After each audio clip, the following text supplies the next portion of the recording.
We got 15 minutes before I have to switch to another file. Yay! Okay, so we left off yesterday talking about. Back that up. We left off yesterday talking about the rape of the lock.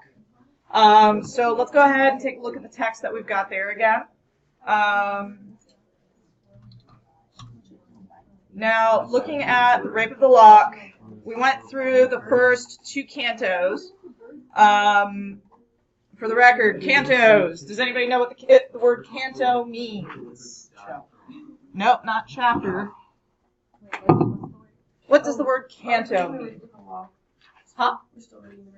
Yeah, we're going to finish up the rape of the lock briefly. Gabe, what does the word canto mean? I know it's just like one of the sections. Okay. In this case, it refers to a section in a long poem. Gracie, you had your hand up. You were going to say that? Okay, so section, I'm sorry, what was that? Sections and cantos, okay. Mackenzie? Isn't it just a chapter? No, it's not just a chapter. I sing. Kinda, yeah. It does if you look at, depending on the language, in Latin, huh? In Italian, it means song. In Italian, it means song. Victoria's got it. Excellent. So it does mean, in certain languages, I sing. In other languages, though, it's specifically in Italian, it means song. So, in Canto 1, we saw Pope set up we saw him set up his epic with the invocation to the muse, and with him giving his, what's the word I'm looking for? His theme. And what is it that we learn in Canto 1 that's going to make things that is possibly going to be a problem? That what's his name is going to take the girl's hair. Well, that was like the problem, the fairy or whatever. It wasn't a fairy. Good. Yeah. All right. Yeah. So the problem that we find out in Canto 2. Beware of the man. Yes, we're going to be in Canto 1. We find out beware of man.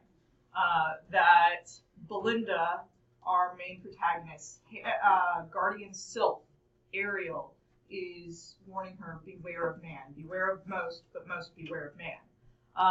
And then, of course, in Canto 2, we find out more specifically what the threat is, and that it is the Baron, who is going to try to take a lock of her hair either by force or by deceit, in whatever fashion that he can. We also, it kind of goes on a little bit that I don't think we actually talked about this, but he's got this little love shrine. Do any of you remember Hey Arnold?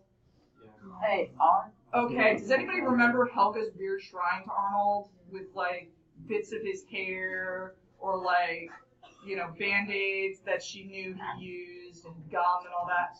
Yeah, basically that's what the Baron's got, like this little shrine of love tokens from, women he's been... Can we just say that the Baron is a stalker and get it over with? Yeah?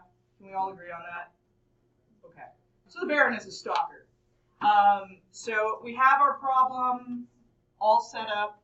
Now, the other problem is going to be, did Belinda get the warning? No, because she woke up before it could get into her dreams. She woke up before it could get into her dreams. Gabe, why? Because the dog came and woke her up. Because the dog came and woke her up. Her dog, Shock, jumped up on her and woke her up. Okay, so this is Canto 3, and Belinda is still at the party, and here we see Pope describing the people at the party as being like nymphs. Hither, the heroes and the nymphs resort to taste a while the pleasures of a court. In various talk, the instructive hours they passed. Who gave the ball or paid the visit last? One speaks the glory of the British Queen, and one describes a charming Indian screen. So while they're there, what is it that Belinda gets up to while she's at the party? What do you do? What forms of entertainment do they have? Kate? Plays cards. She plays cards. Okay, good. Now, this wouldn't be an epic. What do epics have to have? Conflict. Okay, we have conflict existing already between which two characters? We have conflict that exists between the Baron and Belinda. And also, who's going to have an epic conflict to defend the hair? The Sylphs. The Sylphs are going to get into an epic battle to defend the hair, eventually. But before that, we also have to see Belinda as this mighty war leader, right? And so what we get instead is a mock battle. Instead of a real battle, we get a mock battle that gets played out between the cards. Does anybody know the name of the card game they're playing? Ombre. So, meanwhile, declining from the very noon of day, the sun obliquely shoots his burning ray. The hungry judges soon the sentence sign, and wretches hang that jurymen may dine. The merchant from the exchange returns in peace, and long labors of the toilet cease. Belinda now, whom thirst of fame invites, burns to encounter two adventurous knights at Ombre singly to decide their doom. So here we see her setting up to play a game of Ombre. It's not unlike modern bridge, if I recall correctly. If you've ever played bridge, I've never played bridge, I have no idea. But basically, it's just like our modern card games. And you play with a very similar deck to what we use today. Because today we've got, of course, all the numbered cards, but then what are our face cards? King, Queen, Jack, Ace. And Jokers if you use those in a particular game. Do we think that somebody just randomly decided to use those in a more modern day game? No. Those have existed for years and years and years. And so that's what we see playing out here.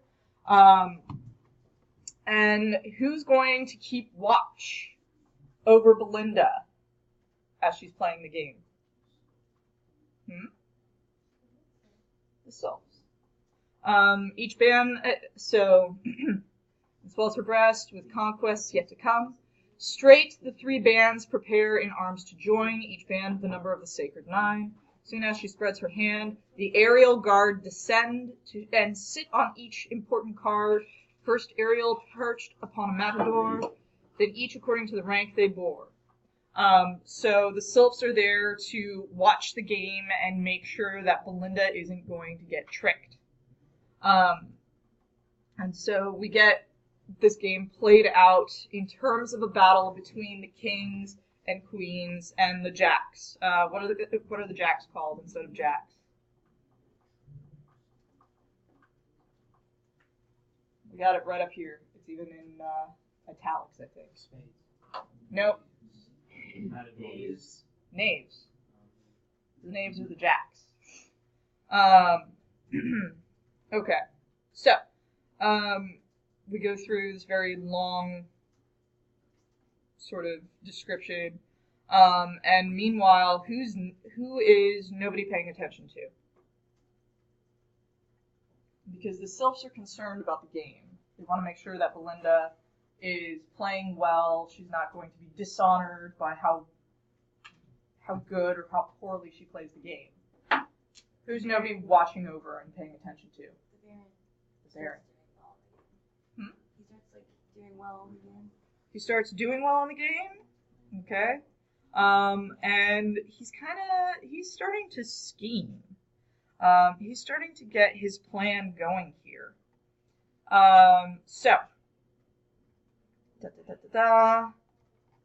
We go through the game, trying to find where the game actually ends.